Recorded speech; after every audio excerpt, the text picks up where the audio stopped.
Hello everyone, this is Cookie Lou in Arizona coming to you as promised with a pictorial on the foods that I have used and the meals that I have prepared for myself during my No More Bullshit challenge. I'll start the show with one of my favorites. It's lentil stew with brown rice, lots of vegetables, some black beans, and some tomato soup. This is pulled pork that I made in a crock pot. Everybody loves a boiled egg, including me. I eat them hard-boiled with a little salt, or I'll make some egg salad with just a little bit of mayonnaise, and I'll have that either for breakfast or for lunch, depending, how I feel. Most often for breakfast, I do enjoy a poached egg on a toasted English muffin with a little fruit. As you can see here, it's a cantaloupe and some prunes. Gotta keep your prunes. Gotta keep your prunes going. Here I am enjoying a big bite of my breakfast. It does keep me going for most of the morning. Cantaloupe is beautiful this season. I eat them every day. I just enjoy having cantaloupe in the house every week during the summer, and I eat them with cottage cheese and my prunes, of course. I enjoy a glass of silk soy chocolate milk from time to time. Salad is always a good side dish to have when you're having a meal. It's low cal and fills you up. I use either a low calorie salad dressing, or most often I use a couple of spoons of picante sauce. It gives me just that nice tomato flavor, and it's just no oil and very low calorie. I like garbanzo beans, brown rice, pearl barley. I throw that pretty much in any stew that I make. Of course, plums is a must for me, and I especially like to stew them, and I'll have them in the morning, nice and cold. If I have them in the refrigerator, I'll have them every morning. Another staple for me is my homemade vegetable soup with a little cheese on top. I have it for lunch if I have it on hand. It's almost every day for lunch. And this is something else, zucchini with lentils, brown rice, pearl barley, and veggies. Very good, delicious. Of course, chocolate-covered protein bars come in handy when you have a sweet tooth that needs some fixin'. And I do enjoy my Smart Balance buttery spread. I use that on, my English muffins and in my cooking if I need a little oil. Applesauce unsweetened is perfect. I really are enjoying my black Bing cherries for snacking at night.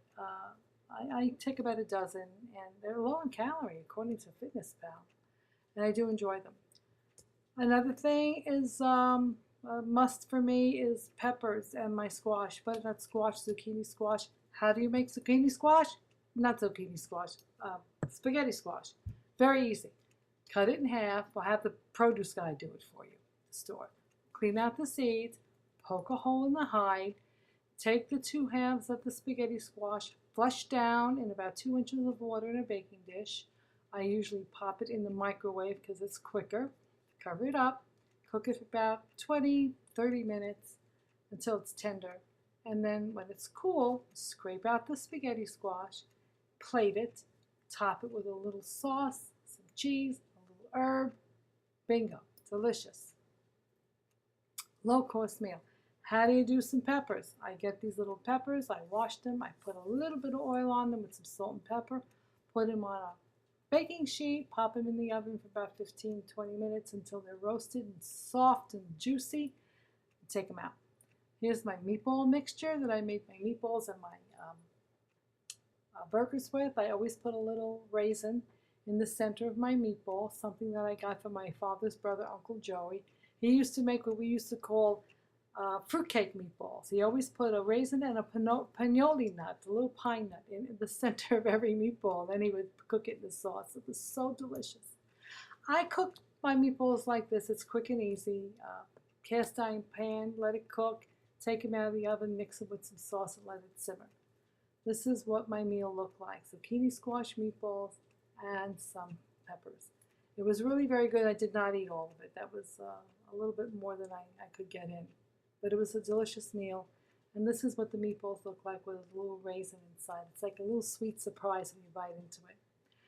Another something that I like, but I don't eat too much because truthfully it makes me gassy because it's made of soy, but it's really a very good substitute for ground beef. It's Boca Veggie Ground Crumbles. Take that and use it in anything that you would normally put ground beef in. It's a lot healthier for you, but it does make it a little gassy. Well, me anyway. This is how I made my chili one night. I took the bulk of crumbles with onions and pepper and tomato sauce, and I just cooked it all up with some garlic and salt and pepper, and I put some leftover spaghetti squash in there. That was a 1 cup serving, and that was my dinner. Very delicious. Some items that I use for flavoring things. I do have some cereal once in a while, not too often, because it's very high in carb. But 1/4 cup with a little almond milk will sustain me for the morning if I use it for breakfast. Love sardines, very healthy fish to eat. As everyone knows, I'm not big on plastic, and I use glass jars instead of plastic containers. Glass jars, glass containers, and I use it for all my leftovers, soups, stews, whatever I cook. Store them very nicely in this glassware and put them in the freezer. The only thing that I'm pretty much, forced to do is when I go to Winco or any of the stores, they do have little plastic bags to put my grains in. I'm forced to use them. Sometimes I just forget to bring my paper bags, and this is what I come home with. But I love millet, lentils, red beans are great. They're easy to cook up fresh. And of course, everybody loves quinoa. And as you can see, I do transfer them into glass jars when I get them home. Love my basil pesto. I always put a tablespoon or so in something that I'm cooking in a frying pan. It adds a delicious flavor, along with minced garlic. Roasted garlic is delicious as well. When on sale, I got a couple of packages of Thomas's English muffins. I love those nooks and crannies, and I keep them in the refrigerator. Piece of sirloin steak is always good for me to eat, not too much, but occasionally. And I always have some frozen vegetables in the freezer. These are very cheap. Sometimes they're less than $1 a bag on sale. And I use these in my crock pot cooking. I also have some fruit on hand in the freezer. I put them frozen in a protein shake and kind of mix it up in a blender, or I'll defrost it and mix it in with some kind of a fruit compote. Works out well. These are some lemon cubes that I made from the lemons I got off my tree in the back.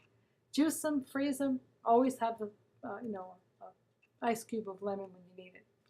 Some chopped onion. I always have that on hand for easy grabbing. Some tilapia fish.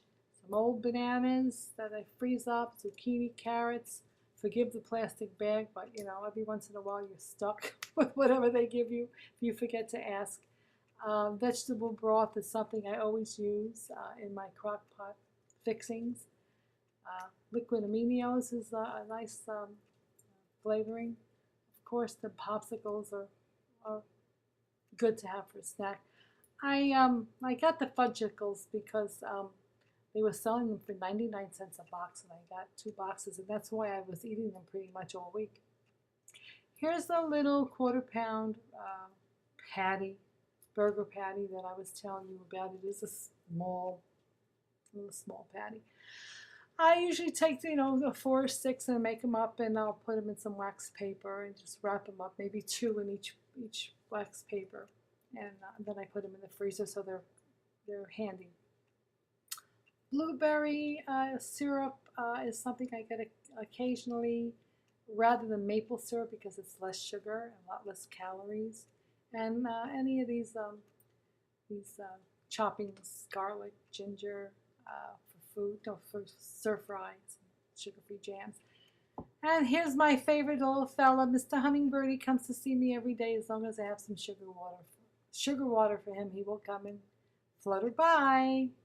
And here's my my favorite thing in the world is I always have birds nesting in my carport. And this was a white-winged dove that had 2 little chicks in my carport. And when they were healthy enough to fly away, she left.